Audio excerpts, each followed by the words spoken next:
They say old age is a curse, but to me, it became my greatest teacher. Life, it seems, saves its hardest lessons for when we think we already know everything. My name is Harold Greene. I'm 74 years old, a retired war veteran, a man who has seen both the ugliness and beauty of this world. I fought for my country, built a home from scratch, raised a son I loved more than my own life. And yet, in the end, it wasn't an enemy or time that broke me. It was my own family. 3 years ago, I believe my son Daniel and his wife Melissa were taking me on a short vacation.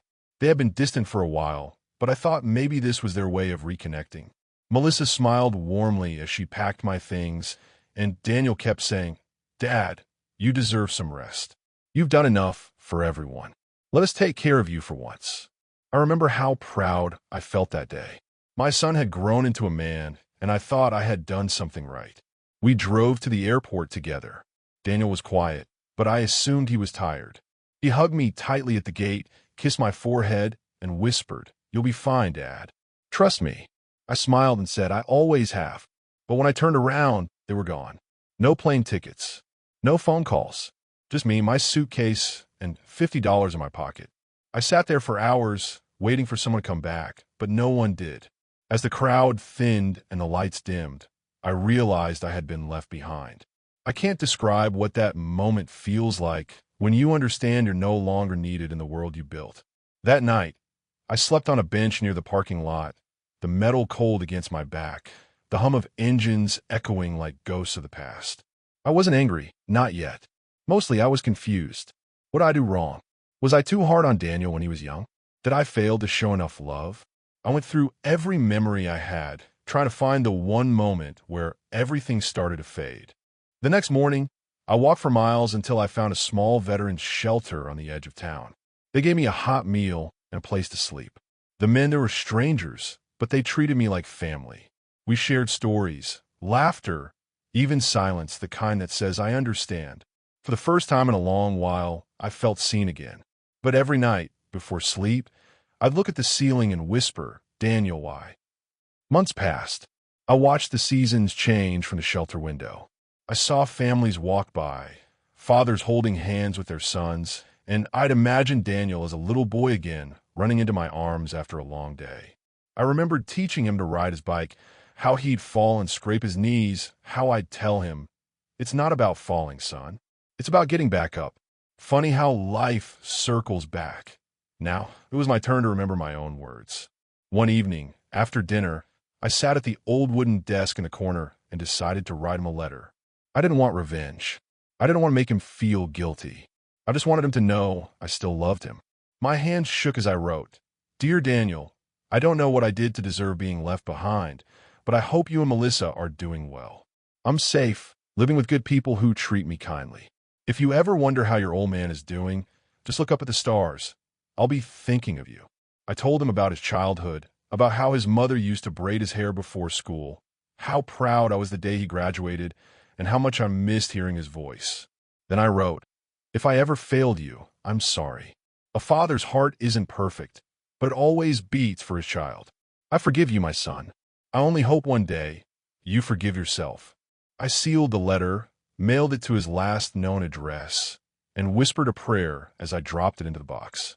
I didn't expect a reply. I just needed to let go. Weeks turned into months. Then one gray morning, as I was sweeping the shelter steps, a familiar car pulled up. Daniel stepped out. His hair was messy, his eyes red, and he looked thinner, smaller somehow. He clutched my letter in his hands like it was something sacred. For a long moment, neither of us spoke. He walked toward me slowly, his voice breaking as he said, "Dad, I read your letter." I didn't know whether to hug him or turn away. He sat beside me on the bench, eyes wet with guilt. "Dad," he said, "I thought I was helping you. Melissa told me you'd be better off in a care home. She said she'd handle everything. I didn't know she planned to leave you there. I swear I thought I was doing what was best." He broke down, crying like a child. "I've lived with this guilt every day. I see your face every night. I can't forgive myself." I looked at my son, my only boy, and saw not a man who betrayed me, but a man who was lost, just as I had been once. I placed my hand on his shoulder and said softly, "Son, Forgiveness isn't something you earn. It's something that's given because love demands it. He sobbed harder, and I pulled him close. That moment, all the anger, all the loneliness melted away. Daniel asked me to come home with him.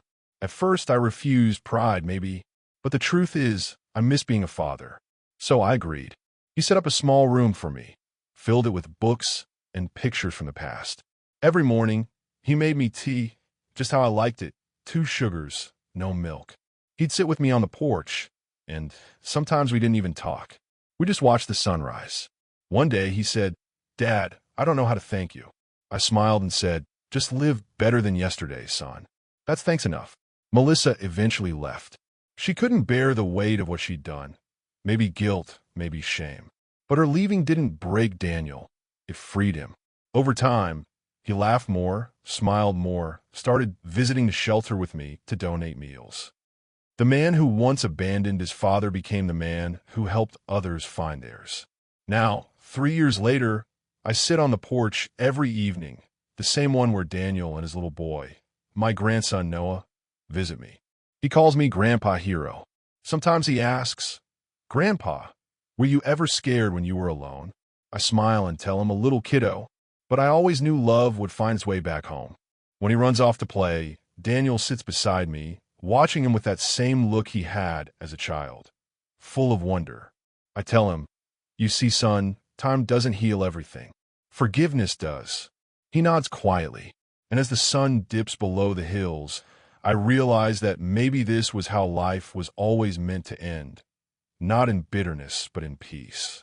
That letter I wrote wasn't meant to change my son's heart. It was meant to remind him who he truly was. And in doing so, it reminded me who I was too, a father, a soldier, and above all, a man who never stopped believing in love. So, if you're listening to this, and you've been hurt by someone you love, don't let pride be the last word. Sometimes a single message, a single "I forgive you," can heal what years of silence could not. Love doesn't disappear. It just waits, patiently, for someone brave enough to bring it back. This is Harold Greene, and this was my story.